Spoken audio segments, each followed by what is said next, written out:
নমস্কার, আমি অনিক দাস। আমি নদিয়া জেলার কৃষ্ণনগর সদর শহরের একজন বাসিন্দা এবং আমি 2022 সালের যে প্রাথমিক শিক্ষক নিয়োগের পরীক্ষা, যেটা টেট, সেই টেট উত্তীর্ণ একজন চাকরি প্রার্থী।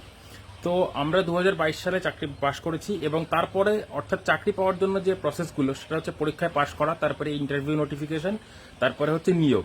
এবং আমাদের শুধুমাত্র প্রথম ধাপটাই কমপ্লিট হয়েছে, অর্থাৎ আমাদের হাতে এক টেট পাস সার্টিফিকেটটাই শুধু আছে। তারপরে না হয়েছে আমাদের ইন্টারভিউ, না হয়েছে আমাদের নিয়োগ। তো এই যে আমাদের নিয়োগের এত দেরি, 2022 সাল থেকে আজ 2025 সাল, এই সময় পর্যন্ত আমরা এখনো পর্যন্ত ইন্টারভিউ নোটিফিকেশন হাতে পাইনি। এই ইন্টারভিউ নোটিফিকেশন না হাতে পাওয়ার জন্য আমরা অনেক জায়গায় অনেকের কাছে গেছি এবং আমাদের যে দাবি, সেই দাবি তুলে ধরেছি। ঠিক একই রকমভাবে 19শে জুন আগামী বৃহস্পতিবার আমরা কলকাতার রাজপথে নামবো একটি মিছিলের মাধ্যমে আমাদের দাবি তুলে ধরার জন্য।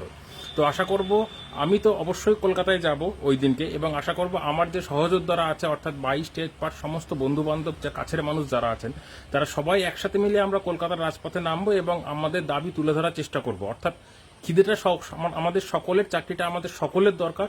ওই জন্য আমাদের সকলের উচিত একত্রিত হয়ে রাজপথে নামা। তো বেশি কথা না বলে চলুন 19 তারিখে সবাই আমরা রাজপথে একসাথে মিলিত হই এবং আমাদের দাবি তুলে ধরি।